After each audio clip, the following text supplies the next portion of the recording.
Good evening. Right now, Metro Police are desperately searching for the person or people responsible for killing a man and a woman. And I got a male down in the middle of the street. Breaking news now, a triple shooting leaves 2 dead. Never expect for somebody to tell you your loved one was murdered. This Labor Day will mark 42 years that have haunted the St. Cloud family. 30 years. 30 years this family has waited for answers. A couple months go by, 3, 4, 5, 6, and you really start to struggle with the idea that the case might not get solved and that somebody might get away with murder. It's very unfortunate that we have any cold cases at all, and certainly unfortunate that we have as many as we do. And that's why Ryan's work and the work of Project Cold Case is so important.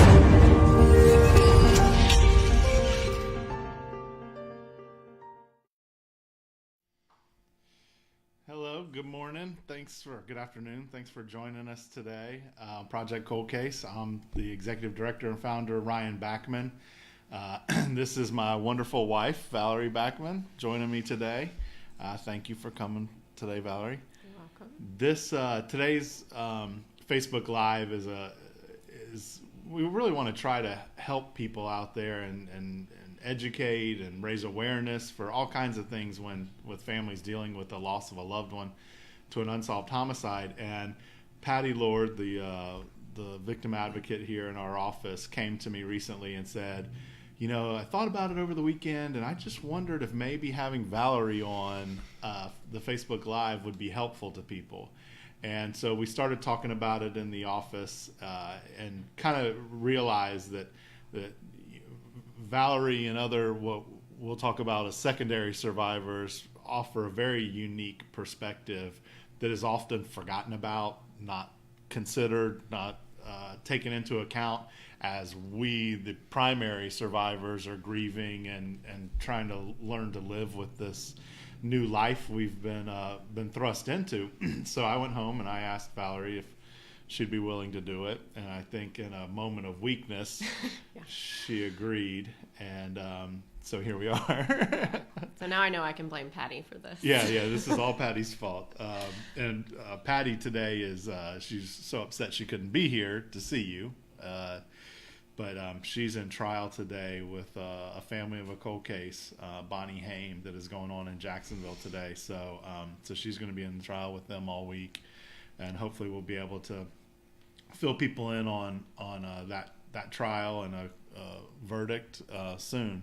But I wanted to give a little bit of a background about Valerie and I. Believe it or not, we have been together for 14 years now. Almost 14 years now, and we've been married for 12 years, or almost 12 years. What month is it? So we have a history. We were together before my dad was killed. Right. We met in 2005. We met at work. Again, this is a whole nother world. I was a project manager and graphics guy at an architectural firm, and Valerie had not even graduated from college yet and come down and done an internship at our office. And within a couple of weeks of working there, they offered you a full-time job. You went home or went back to Auburn, yeah, graduated, and then came back and lived in Jacksonville. Packed up and moved to Florida. And we started dating a short time later, and then we got that was in 2005. Right. Towards the end of 2005, I guess September or so of 2005. Yes. And then we got engaged. I'm skipping the photos. I talked you into being an Auburn fan. Yeah. Let's show some of these photos. This is what we looked like before I was gray. Had gray hair. And so, how old were you in that photo? Can you say 22 years old in that photo? And so I was like 27 in that photo. Yeah. So a lifetime and a half ago. A lifetime and a half ago. I got the gray hair to prove it. So that was one of our first out-of-town trips. You were an Auburn Tiger through and through. Yes. Third generation alum or something like that. Yes. Most of your family has all gone to Auburn and graduated from Auburn, right, including Clint that works with us. is an Auburn alum, and we're very proud of our basketball Tigers who Yes. made it to the Final Four, and Devastated. Saturday for the loss. Yeah, Clint's still recovering, but we're still very proud of them. And so Valerie took me to Auburn. My first Auburn football game was an Iron Bowl game, Auburn, Alabama, and Auburn won. And we went down to Toomer's Corner, and that's all the toilet paper behind us that you can see in those pictures where they rolled Toomer's Corner. So that was a pretty impressive sight for me as a visitor, and I've been an Auburn fan ever since. This was just not that much.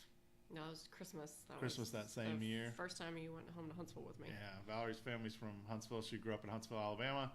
I went to visit them, meet the family, and we took that picture. So that was again 2005, the end of 2005. Yes. Back in Auburn with our dog Captain, that's still with us. Captain, we had just started dating, and I went and picked up Captain. So he has been a part of our lives from the pretty much from the very beginning of us dating, and he still roams around our house, gets terrorized. Used to terrorize everybody. Now he gets terrorized. These are just some more pictures of us with some friends from way back when we were carefree and young. We had simpler times. No trauma in our life, no children in our life. No, I mean, we were just kids having a good time. That's actually in Washington, D.C., where we got engaged. I proposed to you on July 4th at the National Mall. We had just finished watching the fireworks display and asked you to marry me, and you said yes. So that was a long time ago, too.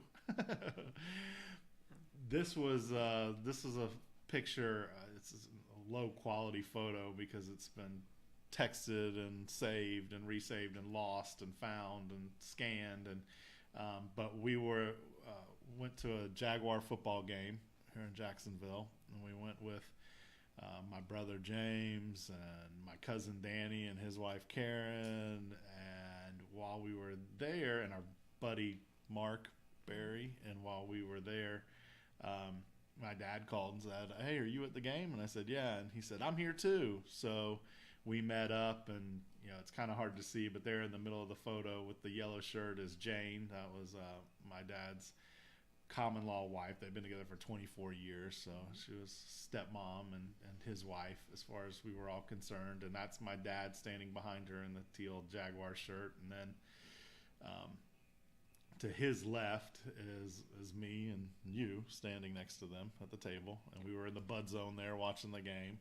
So that was a fun time. And then we got married. Yeah. Chime in anytime you want.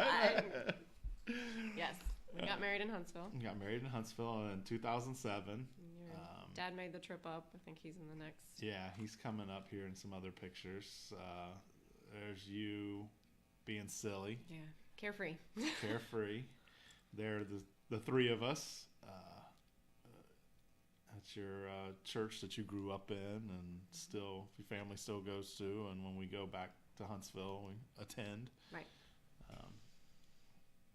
And just, I don't even know why I threw that one in. Just we did we did a lot of traveling. We did a lot of fun stuff, and sometimes traveling just meant going to Orlando and going to Disney World, but.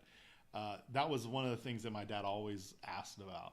My dad was a homebody, and he, so he kind of lived vicariously through our young, carefree travel days. And we would, when we would go places, he always wanted to hear about it. So, and then this is post murder, after my dad was killed.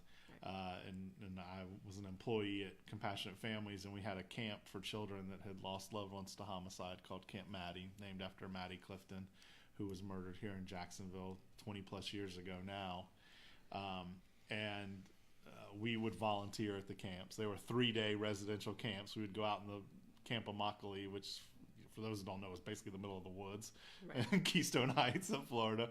They have cabins, and we had zip lines and canoes and kayaks and rock walls and things that most of the kids that were there with us would never experience without Camp Maddie. And we had counseling sessions, and that's Rochamel photobombing us in the background, who we kind of adopted during those times, he and his sister.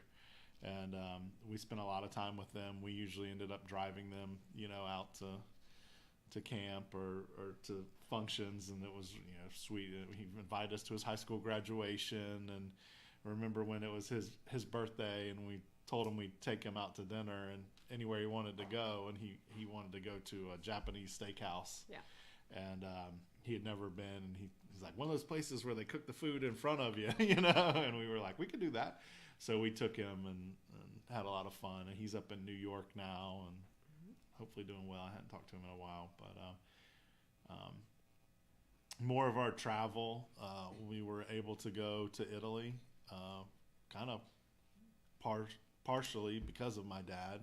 He had a small life insurance policy that we were able to have some money, and since he loved traveling, we thought we would kind of take a trip in his honor and do one big trip before starting a family. A comment on that? Yeah, we had an amazing time in Rome. That was, I guess, 2 years after we lost Cliff. Yeah, and I think, is this in Aricia? It is. Yeah, so you spent a semester there in college. I did. And we went back, and we went to Venice and Florence and Rome, and then about, an hour train ride outside of Rome. Auburn has a campus. And when you went there, it was a hotel. You all Right, stayed in a yeah. hotel. But you got in touch with the professor that was over there when we were going to be there, and she offered to show us around the legitimate kind of the campus now. Yeah, new campus and housing. Yeah. Which is an old castle, Yeah, and talk about how much the program has grown, and was able to participate in one of the first pilot semesters abroad. Yeah, so that was real cool. We got to go there. We almost got trapped there because outside of Rome, English is not a common language that is spoken. And we did not buy return tickets on the train because we didn't know how long we were going to be there, what we would get, how much fun we'd have, whether we'd stay for dinner. And when we got back to the train station, which was locked and closed, just in time for a hailstorm, where we were literally pressed up against the building. Forgot about that. Yeah, you had somehow talked some guy at the pizzeria into giving you a ticket to get back, and I still didn't have one. Yeah, I knew just enough Italian to get us by. Yeah, to get a ticket, but he only had one ticket, but he gave it to you. Yeah. And then when the train pulled up, we cornered the conductor or the engineer or whatever, and we said, and you're trying to explain to him in your broken Italian, and he's trying to respond in broken English, and we thought that the understanding was that we were good. So we went and got on the train, and we left, and there's like a €50 fine if you get caught on the train without a ticket. And sure enough, when he came through, halfway back to Rome, he looked down at us and recognized us, remembered our conversation, and just waved and kept walking, and we got home. Yeah, So we made it back to our hotel. we made it back to our hotel. But, that was a story that we never got to share with my dad, but that we were able to do, in part because of him. And so it was a lot of fun. And then that was the precursor to starting a family. Yes. And that's May, when she was just 9 months old. 9 months old, at a wedding, a family member's wedding. And that's at another wedding, at your sister's wedding, this past year. So that's not quite a year old, that picture of our family growing. Now we've added Pierce. Yeah, he was about 8 months old there. He was about 8 months old there. And that was the most recent good picture of all of us, which was still... October. Yeah, October of last year. So it's still a few months old. But that's the visual history of us in a nutshell, just in a handful of pictures, Right. a dozen pictures or so. But that's just to give other people the background of who we are and what we've, been through, why I have so much gray, what we used to look like. Yeah. But I wanted to, the whole point of this was to give your perspective and opinion.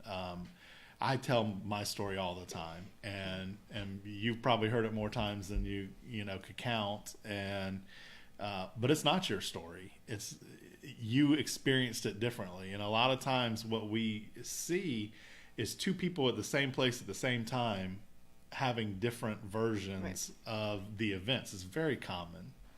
In fact, it's one of the ways why police sometimes know when suspects are, making up a story, because it's the exact same. And when it's the exact same, you almost always know something's off. So I want to kind of go back and let you, in your words, describe, like starting off with us getting the call that my dad had been, well, we didn't know what had happened. Right. I got a phone call that the police were on their way to our house and that there had been an emergency. Right. When I asked them if everything was okay, they said no, but we'll tell you when we get to your house. We're turning into your neighborhood now. So I have my version of events from then on. And I mean, they're similar. Our stories are similar. But I always view it from where I was. Right. My dad and I, my mom and dad got divorced when I was 2 years old. He was out of my life much more than he was in it when I was young. And then as a child, you want more than anything to have your dad around, or your mom. If it's your mom that's missing, you want that person. And I had spent really the last 10 years up to that point developing that relationship with my dad that I had always wanted growing up. And so we were extremely close when he was killed. Right. And I had just talked to him the night before.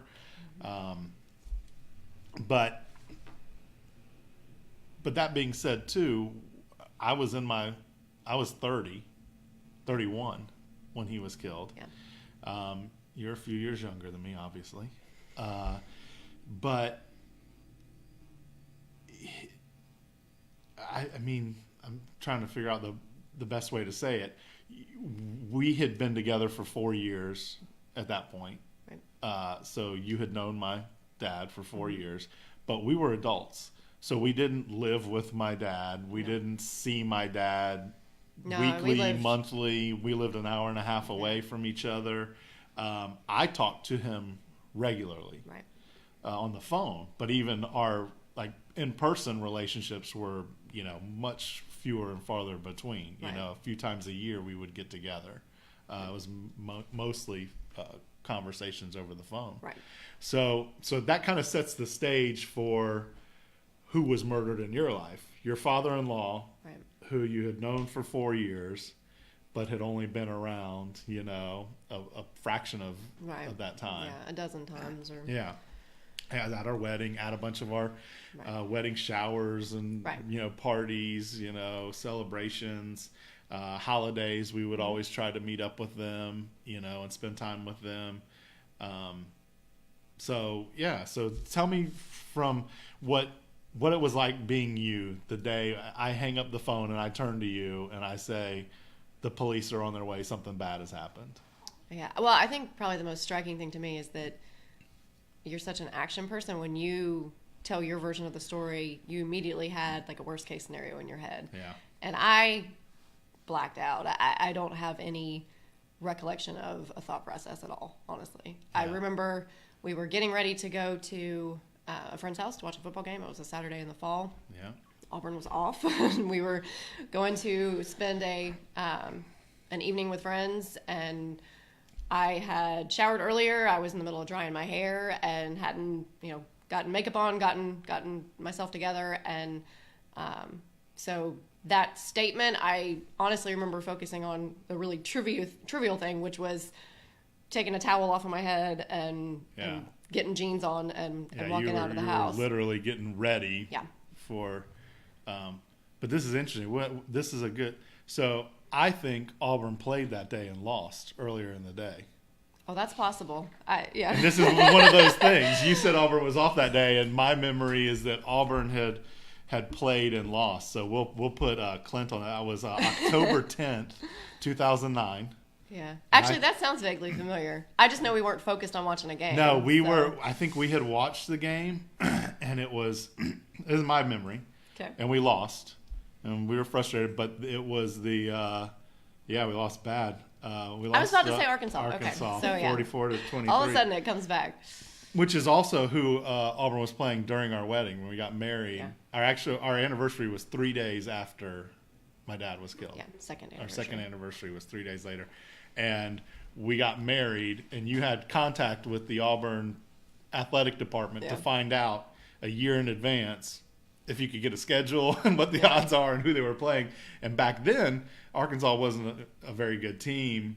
And we thought, oh, well, if we're going to have our wedding on a fall Saturday, it'll be the Arkansas game. And I think we ended up losing that game at our wedding. Anyway, so football detour. Yeah. Anyway. So I think I was a few steps behind you out the door when you hung up with them. They said they were turning in the neighborhood, so you headed out first, and I remember our front door in the townhouse was on the side, and so I remember coming around the side of the house, and one of the officers kind of putting his hand up, in a sort of a stop motion, you? Yeah. right? And I remember you saying, "It's okay, that's my wife," and so them kind of signaling over where you were standing in the driveway, and I think it was a really basic sentence. I think it was, "We regret to inform you that your father has been murdered within this afternoon a few hours ago," and my knees buckled. My knees went out from under me, and I hit the driveway, and I don't remember thoughts about it, really. I don't. I remember one of the there were two officers. I remember one of them picking me up and saying, "Let's go sit inside." Yeah. And so we went in the house, and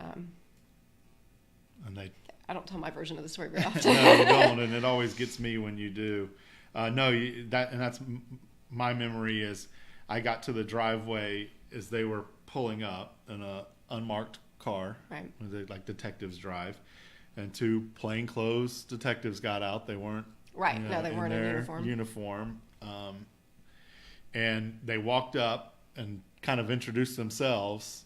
And sure. And then you came around the corner. Okay. So we had not actually gotten anything. Yeah. And when you turned the corner, it was like they didn't know if they should keep talking until they knew who you were. So it had been a very brief interaction. I told them, "This is fine. This is my wife." Right.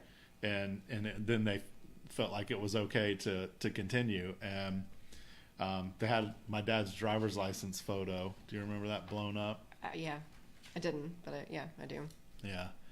And not that they asked us if that was him. They knew it was him, but they had that and said, your dad was murdered today. I hate to tell you, your dad was murdered today. Whatever their verbiage was, it was that. Yeah. And it was very direct. Direct and brief, and which now that I'm in this and I've gone to a bunch of trainings and I've learned how to do crisis response and next of kin notification, that's how they tell you to do it. Yeah. The only thing those officers did that they don't tell you to do is they should have taken us inside and had us sitting down for the exact reason why, but other than that, I think logically they did exactly what they were supposed to do. Yeah. But then we went inside, and that's kind of where it goes blurry for me. Yeah. I remember them trying to, sitting us down and trying to communicate what had happened, what they knew at that point, which was not a lot, asking us about my dad's wallet because it was a robbery. Right. And, never asked us, where we were, you know what I mean? Like there was no indication that they needed to vet that we were involved or anything like that. No, and I think I remember after a few minutes, it suddenly, either you or I said Jane. What about Jane? Yeah. Because Ryan was listed as next of kin, being, son, but Jane and Cliff had not been married. Yeah, they and were so we not. weren't sure if she was listed or not. We weren't sure. We found out later that they went to their house. They had my dad's. I guess they ran his license plate to figure out who he was. That was how they had the picture from his driver's license because his wallet was gone. Right. And they went to his house, and Jane was suffering from terminal cancer. Mm-hmm. In fact, that was a big reason why my dad was working on a Saturday at a job that wasn't his normal 9-to-5 job, which, again, we kind of jumped into it, but that's what he was doing. He was working by himself on a side job in a newly renovated office building. And so they went to the house. Jane was there. They start talking. They tell her, they notify her what's happened. Then I think from what I've gathered over the years,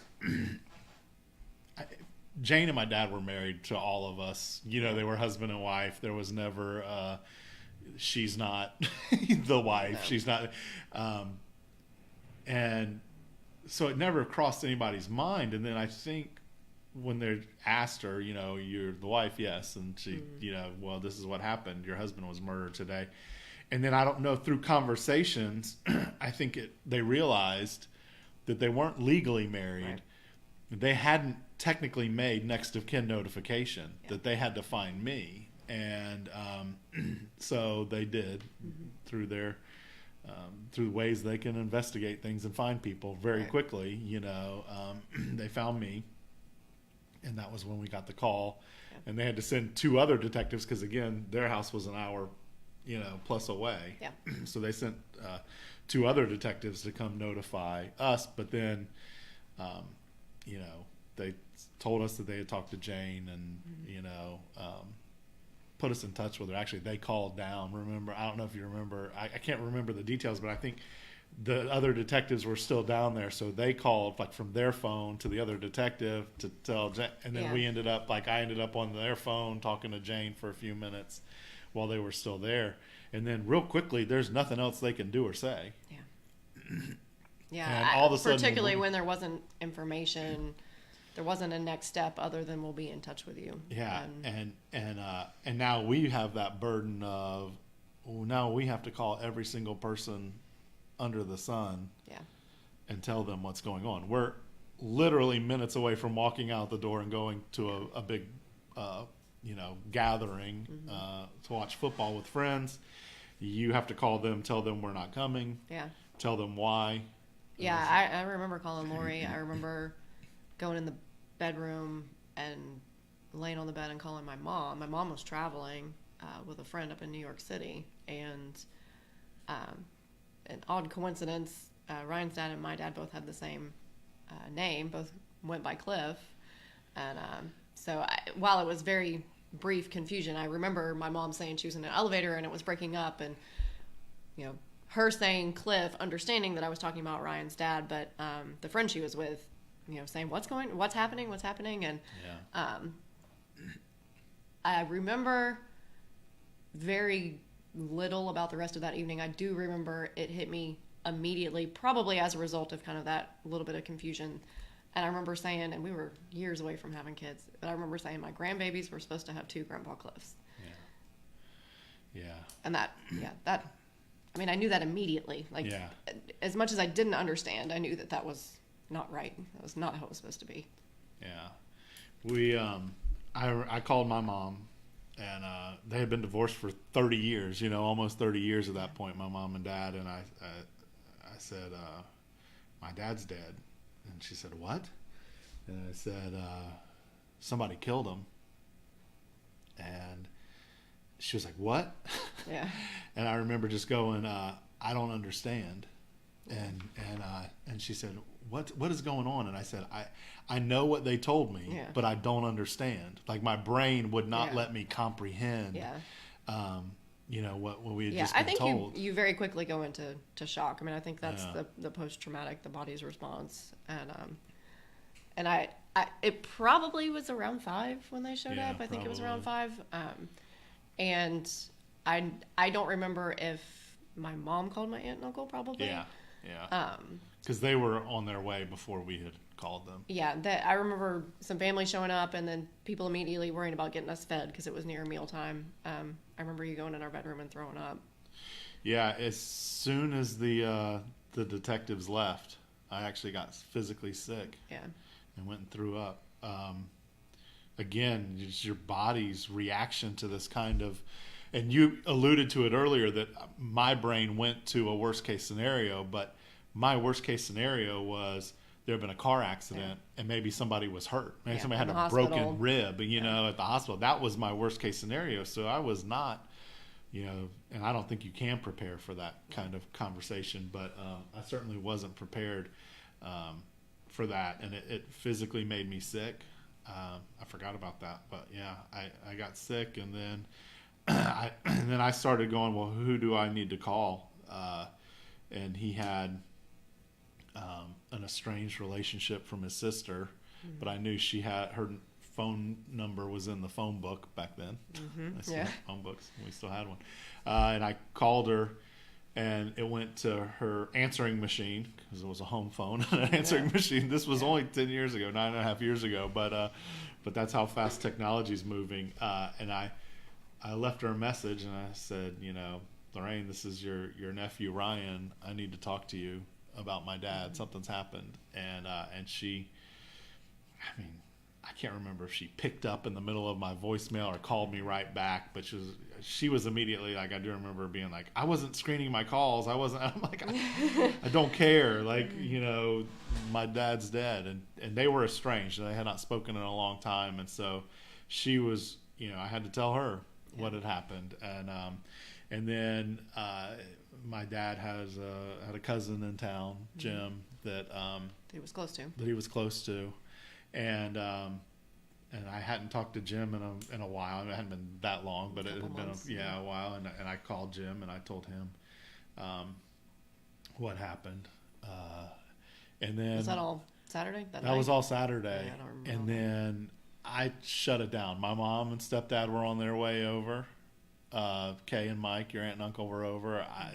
I remember being at Bono's. I don't remember going to Bono's. Yeah. I don't remember, but I remember being at Bono's with my stepdad and Mike and ordering food, picking up food to bring back to the house, so that we could eat. And and then I don't remember anything else that night. Yeah. Well, and that's this is a long way around to saying we have choppy memory in both cases. Obviously some overlap, but I don't remember going to sleep. I don't remember if we did sleep, and I have a very particular memory of so many people being in our living room the next day. So many friends came over, and so much family came over. Well, this is what I remember: sleeping horribly and waking up and not being able to go back to sleep, and just sitting in the living room on my phone, waiting and trying to figure out when would be appropriate to start calling my friends. Yeah. Because I didn't want to do it Saturday. That was the day we found out, and I was really struggling. Yeah. But I have a lot of friends. I'm lucky to have a lot of friends that are not just acquaintances. I have a lot of very, very close friends that mean a lot to me and have, and I realize I'm lucky in that, most people don't have the quality friends that I have in the numbers that I have. Right. And all I could think was, I've got to call, these people and let them know what's going on. And the Jaguars were playing Sunday. We had season tickets at the time, but it was not a home game. It was an away game. And we used to rotate houses with some of these friends. And it was supposed to be at someone else's house. And we basically said, like, we're not, we're not going to come. And I don't know if it was your idea, my idea, their idea, but somebody said, well, we could come to you, or we said you could come to us. And we had a house full. Yeah. We had a ton of people. And we sat there and we had the game on, and I couldn't tell you anything about. I think we lost horribly in that game too. Clint, can we get I'm gonna say it was against Seattle. That would have been October 11th, 2009, and I think we got shut out by the Seahawks or something. So, Look at that, 41-0 shut out by the Seahawks. It seemed appropriate on a really bad day. Yeah, for I mean our fall weekends were at that point all about football. And Auburn on Saturdays, Jaguars on Sundays. We had season tickets to the Jaguars. Your family had season tickets to Auburn. We tried to go once a year to those games. It was full, and so, but yeah, we had a lot of people there supporting us, and we did for a while. I mean, people. My buddy John, Monday you supposed to go back to work. I obviously wasn't going back to work, and I don't think I did either. no. And then when you went back to work, John came and sat with you. my buddy John just came and sat at the house with me on the couch, and he had a job, and he just came and sat with me. And my cousin Danny was coming down, and Danny and I are extremely close, and but he was coming down from Atlanta, and it was just this kind of caring nature of my friends. They didn't want to leave me alone, so John just sat at the house, and when Danny showed up, John left and went to work, and then Danny stayed for a couple of days, and I remember when Danny left, it being the first time I was alone since my dad had since we had gotten the news, and how awkward that was. And I mean, it was probably like a full week later that was the first time I was alone, and well, and I think that's something, obviously, I mean, now that the focus is on Unsolved, initially when you got into the world of actually advocacy, you were spending a lot of time with people who had solved cases, or more people that were than not, and I think those first few days, if you have all the answers, are very different than if you don't have the answers. I mean, we have a lot of gaps because there was a whole lot of no information. People didn't have anything to tell us. I remember we went down and were part of the press conference. But even that, remember, so somebody, I talked about me having a lot of friends. My dad, I got that directly from him. He had a ton of friends, a ton of people that loved him and cared about him. And in fact, somebody anonymously donated $10,000 to Crime Stoppers to enhance the reward almost immediately. And didn't want any credit, didn't want anybody to know, didn't want me to know who they were, didn't want, $10,000. I was floored and didn't want any kind of credit or acknowledgement for it. And 9 days after my dad was murdered, Summer Thompson goes missing. I can't remember the details of her case now, but like a 10-year-old girl, 9-year-old girl walking home from school and goes missing, not even in Duval County, but a neighboring county. But so it wasn't the focus from law enforcement that was investigating my dad's case focused there. That wasn't their jurisdiction. But the focus of the media was absolutely completely on that case. So we tried to do a press conference to announce the enhanced reward and try to get information. And the media said, well, you can schedule it, but we're not coming. Yeah, I don't remember that.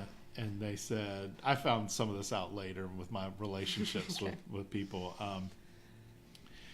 And I said, if something breaks on the Summer Thompson case, we're not going to be there. We might be there, So Crime Stoppers rescheduled the press conference like a few days later, a week later, and did a joint press conference where they announced the enhanced rewards of Summer Thompson's case, a sexual assault case that was in Riverside area of town, and my dad's case. And but we were the only people there. Like, we were the only family members there. Like, Summer Thompson's family wasn't a part of the press conference. I couldn't have told you that was more than a week later.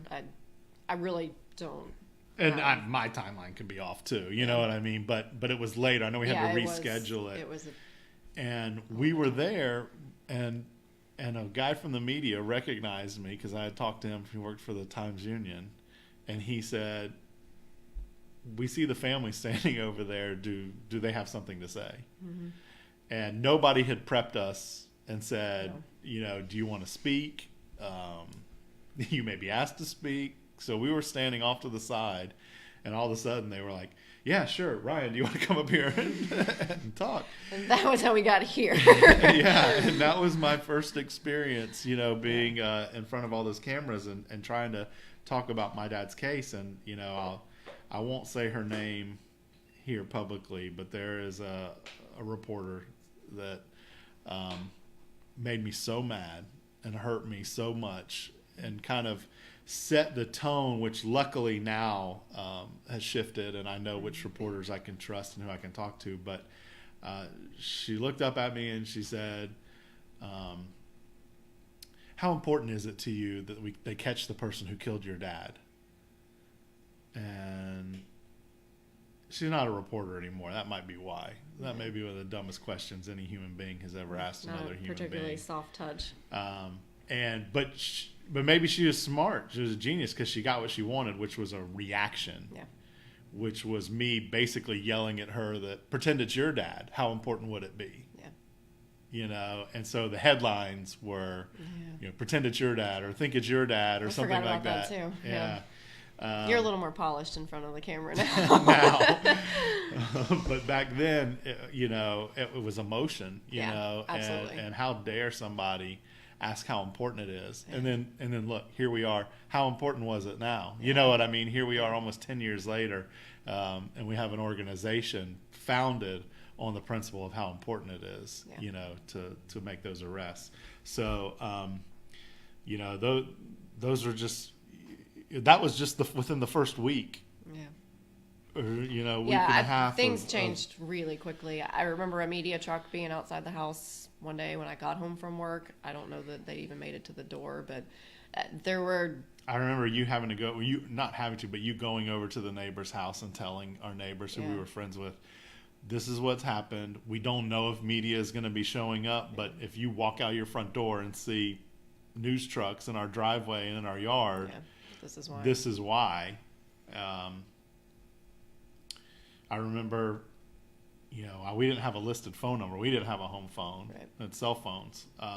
But my Aunt Lorraine had her number in the phone book. And so when the obituary ran, a reporter found her name, looked her up, found her number, called her, and Lorraine gave the reporter my number, my cell phone number. And I remember, typically I don't answer calls from numbers I don't know, especially back then. But because of the situation, I was answering every single call because I didn't know if it was going to be a detective. Right. I didn't know who might be calling. And it was a reporter. It really caught me off guard. Yep. Learned real quick back then, this is what I tell families now, you never give a reporter somebody's phone number without clearing it with them first. Or what I like to do is I get the reporter's contact information, then I call the family, I tell them, and then I say, here's her or his phone number. If you want to talk to them, they'll reach out to you. That's and that seems to handle that so that somebody's not caught off guard. We touched on it a little bit, but you're in this really kind of odd position. We've been discussing it this morning, and before we went on, we were trying to figure out the name for what your position in this was. Right. My dad was the victim. Mm-hmm. Particularly, it's difficult in homicides because the next of kin, the family, is considered victims, but if you say they're a homicide victim, people think they're dead, so they say homicide survivor. So we're survivors, but you were just kind of one step past that. Yeah, you were like 1 degree of separation from a survivor. I mean, technically you were a survivor, but I mean, the reality was, as we talked about earlier, you'd known my dad for 4 years and had been around him, 20 times or whatever. Well, and you talked too about the changes in technology.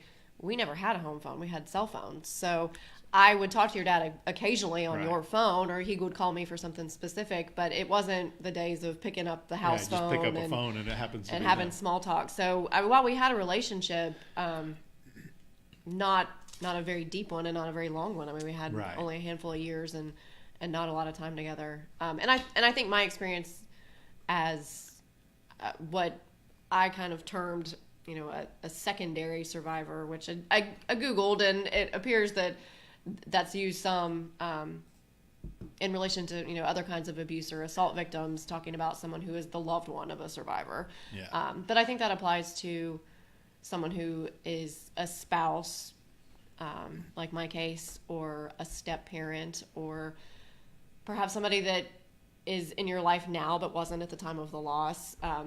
And so they don't experience it in the same capacity that you do. Right. It is very different. And you did some research and you found kind of this term of secondary survivor Yeah, that and you've it wasn't related really, to. Yeah, it wasn't really directed at homicide, although, I mean, I think It fit. it fits, yeah. And I think it's one of the things that that the advocacy component and understanding different types of victims and different types of grief and different types of survival after, and in the aftermath is different. And we've given a lot of history about us, but I don't know that there's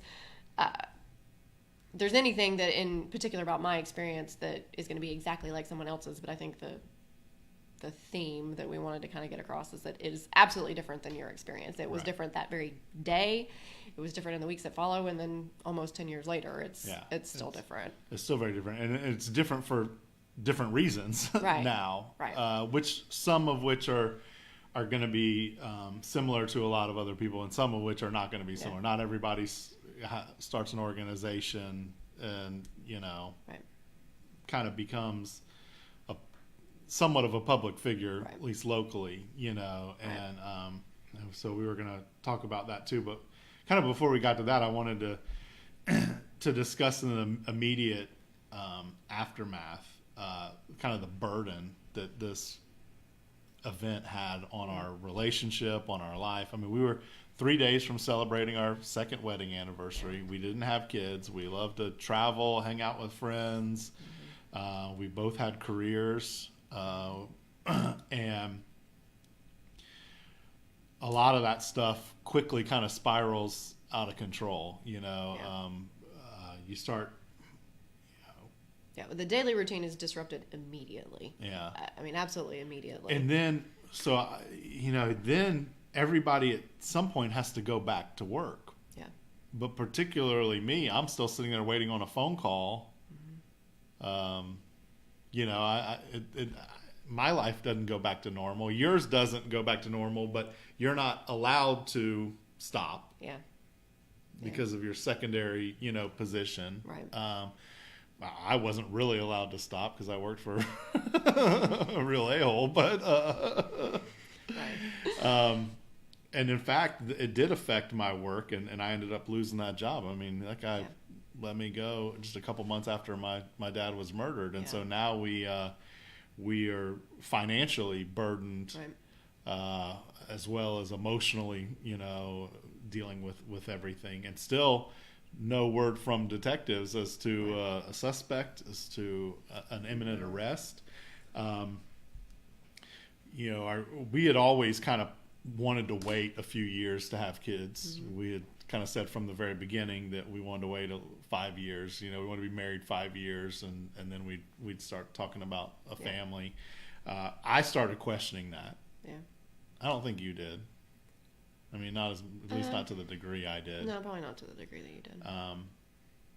I really struggled with. Yeah, I think for me, because I knew I wanted to be a parent, and that was so much of the future identity I saw for myself, that I really was not okay with that being taken from me. And I think that was something that I didn't see how it worked now, and I didn't know how that would fit in, and it did get pushed back. It was still a priority, but we have like the lost years, I say, that, and I think that's a lot of it too, talking about finding a new normal. I wanted to touch on that because I think, it never goes back to the way it was. Well, and I don't even like saying a new normal, because we really shouldn't normalize this. Like, there should be nothing normal about your life after you've lost a loved one in such a horrific way. Yeah. You shouldn't have to just go back to work and pretend like everything's fine from 9 to 5, and then the rest of your world is falling apart, or your spouse's world is falling apart. And I don't think I really.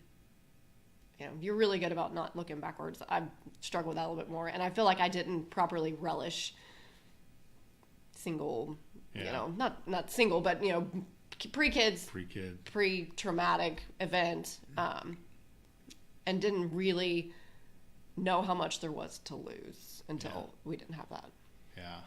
Yeah. I mean, talk about throwing a wrench in a relationship, relatively early on in a marriage. We did. We struggled with. Well, we also thought we had kind of hit some hurdles. We had lost a grandparent immediately after starting to date. You had lost a job. I had lost a job. We were in an industry that was suffering from the economy, suffering from the 2009, recession. 2008, 2009. So we really, not that we were patting ourselves on the back, but we had already shown a little bit of resilience of some tough times. And, yeah, that's right. You can't. I lost my grandmother when we first started dating. You lost your grandfather right after we got married, within a few months of getting married. I mean, there was definitely some times where we were like, man, we're dealing with it. And then with my dad, it was a very, both of our grandparents were older and sick, at the times that they passed, and they had lived full lives and, good lives. Not that he didn't grieve them, we didn't grieve them, but it wasn't the traumatic sudden death that we experienced with my dad. Right. Where literally I had talked to him the night before.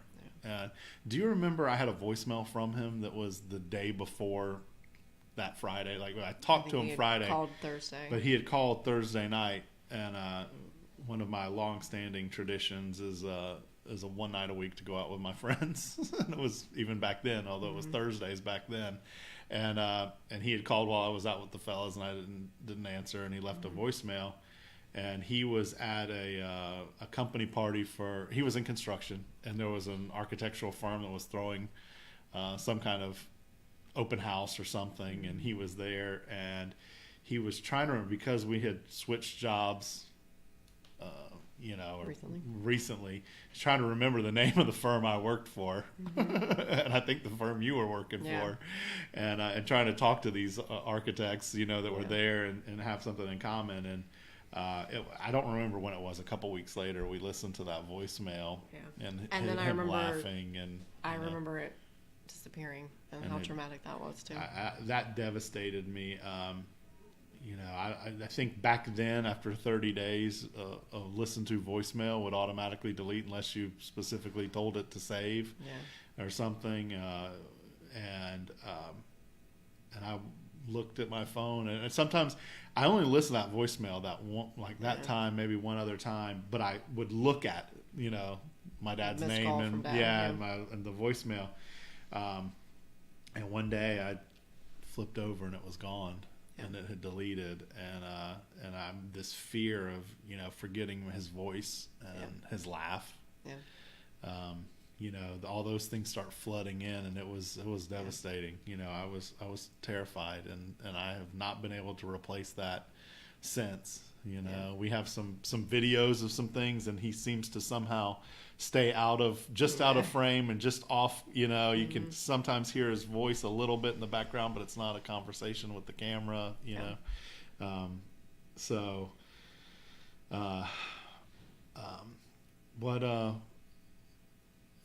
Was there something else? I know, like, we were going to talk. I mean, you've done great today, but this is not your comfort zone. This is not your wheelhouse. No, I'm counting down. No, we're going to wrap up soon, but I think it is.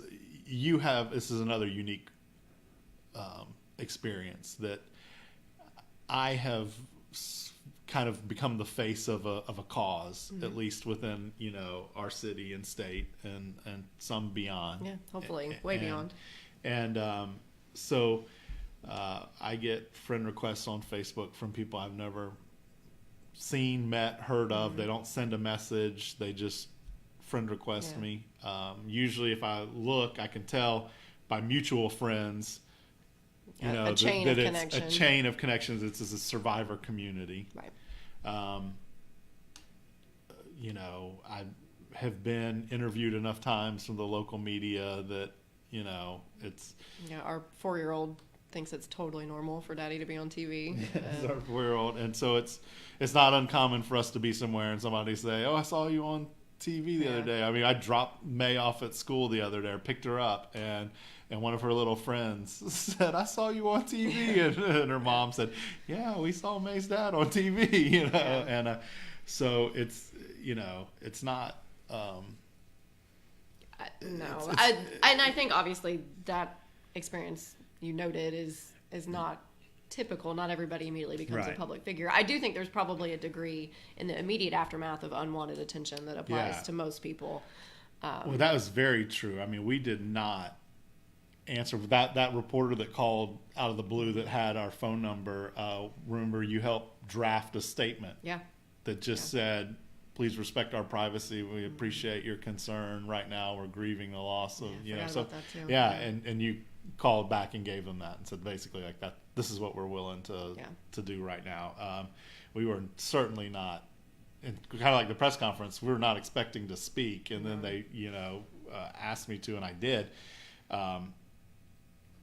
I think we still have that on the DVR. I think it's the oldest thing on our DVR is that interview or that press conference. But anyway, so you kind of get lumped into being, I'm very extroverted. I like talking to people. I like meeting people. I thrive in an environment where it's a bunch of people I don't know, and I get the opportunity to shake hands and meet them. I need a nap after.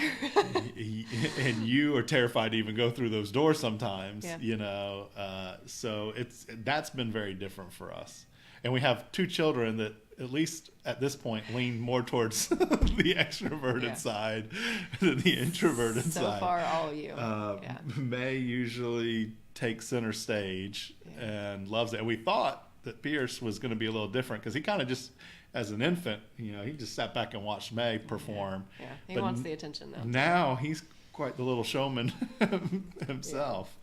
Well, and I think part of what if I were to give advice would be to focus on the things that you can do. I still can't make myself comfortable in these scenarios. I've been anxious for days about doing this, and obviously this is fine. It's not a big deal. But I think where I could find a purpose was, I didn't remember writing that, but I like to write. And so trying to figure out a way to do something concrete in the aftermath, that was something that I could take off a plate and check mark off. And I think I'm a statistical nerd and I'm a facts person, and so I immediately went into research mode, and I wanted to figure out what information is out there about grief, and what information is there about traumatic grief and sudden loss, and some of that wasn't always reciprocated. You weren't ready for it at the time, or one of them ended up being one of my favorite books though that I've bought and handed out and referred, and you bought it for me right away, and I don't think I read it for the first year.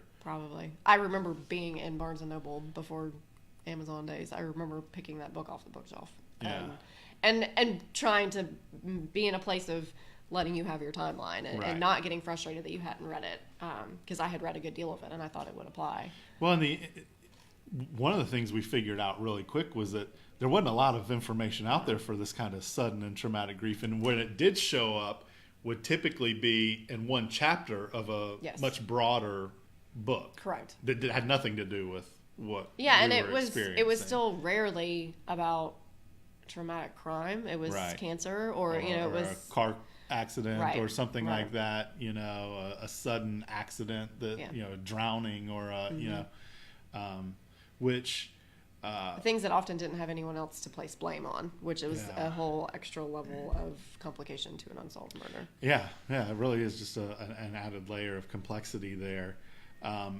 But I did appreciate that because I didn't know what I needed, and you didn't know what I needed, but we were just fumbling through this thing trying to... We still are.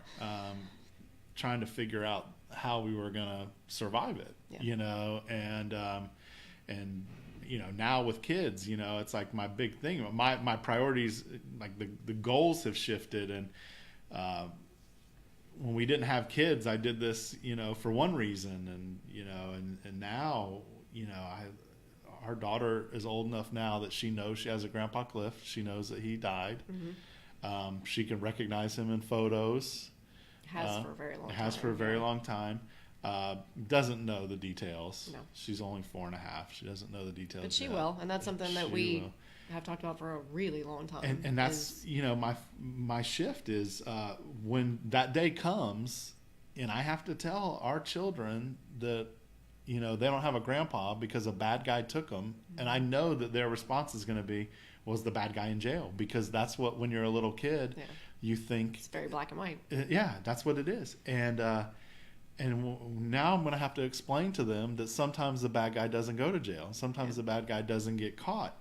And when we were thinking about these things, and you were pregnant with May when we decided to start Project Cold Case, and in fact, when you finished maternity leave, we switched roles, and you went back to work, and I stayed home with May and started this organization. And the whole time I kept thinking, like, when I have to have this conversation with her and she's lost and doesn't understand and wants to know now what, I'm going to be able to say, but doing look, something we're about doing it. something about it, and no family should have to do go through this.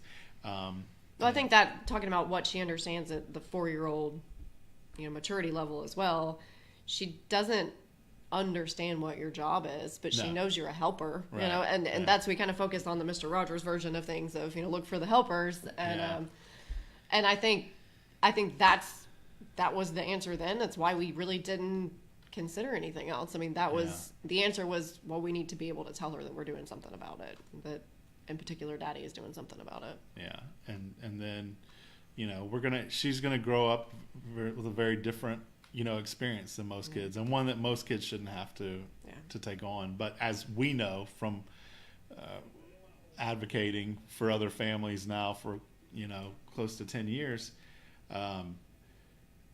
just because it shouldn't be that way, it doesn't mean it isn't. Yeah. I mean, we see it way too much. We did those camps for kids, and that was, one of the most amazing experiences of my life, helping those kids. And none of them should have ever been in those camps. None of them deserve to have to live with the loss of somebody to a murder, and they were, and all of them were. And luckily, children are resilient, and I think hopefully we set a good example in our home for May. Yeah, well, and we touched on how lucky or blessed, or whichever way you want to look at it, we are to have a community of people. And so that's something I think that we have focused on as well, is to be that community for other people, or to help build a community for people that don't have that. And sometimes that kind of goes back to this, the uncomfortable stuff, because Ryan wants everybody to be everybody's friend. And I do, I think get worn out. Everybody, has something in common with everybody else, and there's a common thread and bond there, and you just have to find it, and that everybody deserves a friend, and I think I get that a lot from my dad, but sometimes, we live in a society where some people want to show their appreciation, and sometimes they do that by sending our children a gift, or bringing stuff by the office and dropping it off, and it's such a sweet gesture. But it's so far from what we expect in return for any of this stuff that it can sometimes be a little uncomfortable. Well, or just overwhelming, because we feel like we're not doing, in particular, you're not doing what you're doing for any sort of reciprocation. Right. And I always tell the families, like, your thanks and appreciation is all that we need in this office. You don't have to bring food. You don't have to bring gifts. You don't have to do that. It's the South. We like to feed people. They do. And people want to show appreciation. And sometimes they don't feel like they can't, like words are enough, and we can pull up the love languages. Yeah. We have some people that are gift givers, or, words of affirmation. And I think that's probably a good thing to address too, is that you have to figure out the best way as the secondary to work with what the primary person grieving is dealing with, and what you're not going to fix it, and you kind of have to just live in a place of acceptance that some days it's just really, really hard, and you can't do anything, and that's I think what you're left with. But and that's the key. There are some situations in this world where there are no words. There are no Casseroles. books. There's no food. There's no comfort food. Yeah. There's no beverage. There's no ice cream. There's no movie. There, nothing's gonna take that pain away. Nothing's gonna fix it. But what you did for me, and what I think, and hope that most people have when they're dealing with this, is somebody that's just there with them. Yeah. Whether it's sitting with them, whether it's just being in the room with them, where you don't have to fill those silent moments with anything. Yeah. Your presence is enough, and that's what people grieving really need. Yeah.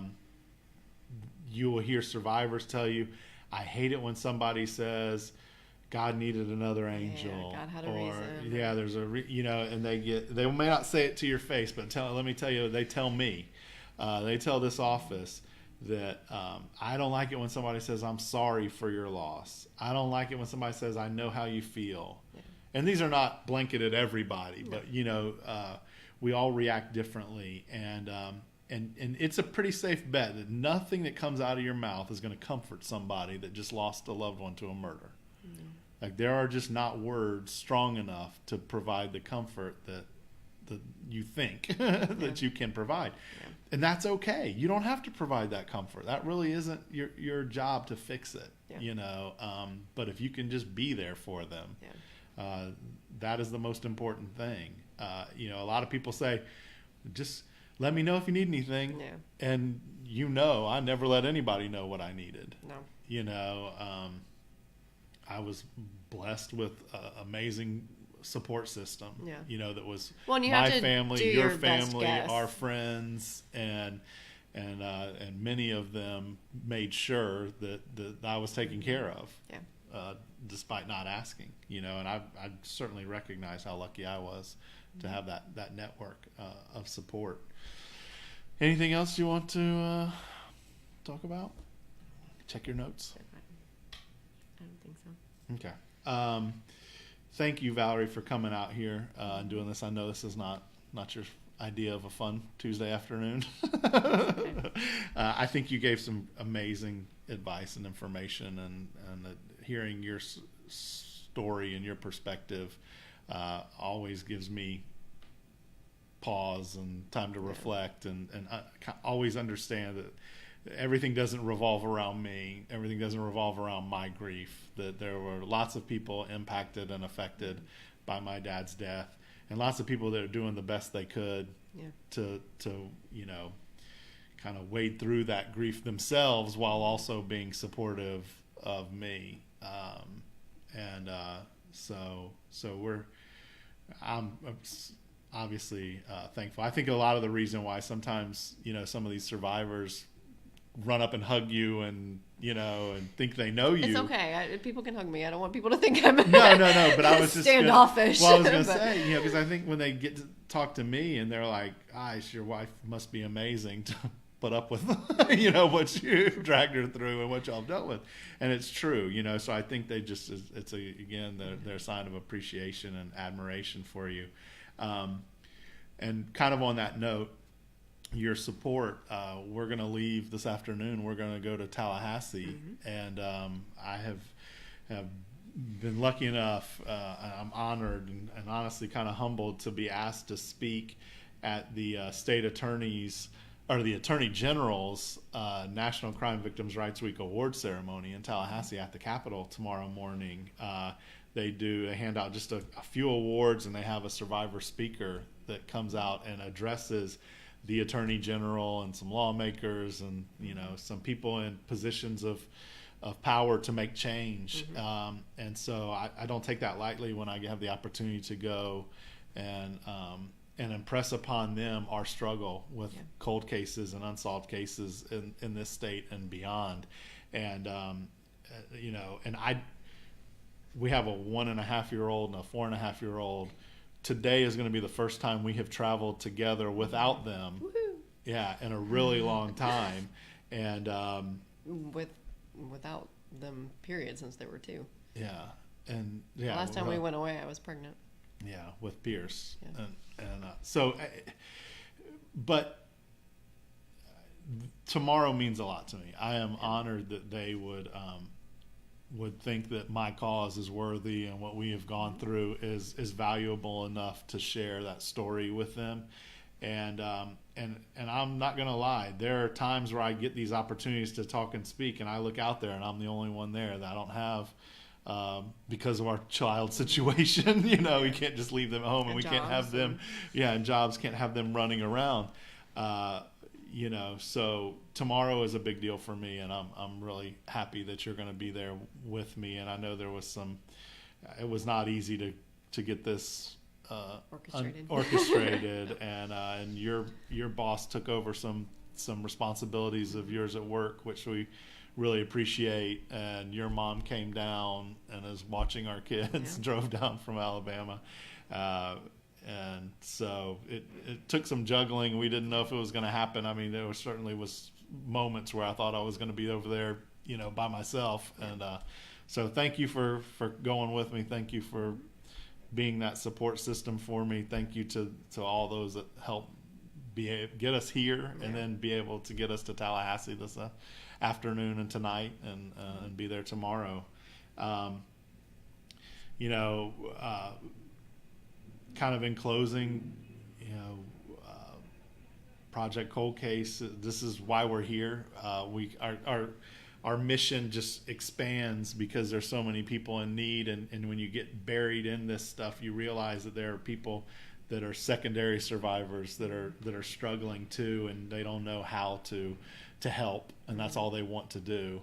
I can't imagine what it was like for you to sit there and see me in such pain and know that there wasn't anything you could do to take that pain away. It's important that those of us grieving recognize that our support system is there, and they are trying their best. There is no handbook. You know, those books that we were reading, you were reading, you know, they have some good advice here and there, but it's not a one-size-fits-all ever when dealing with grief.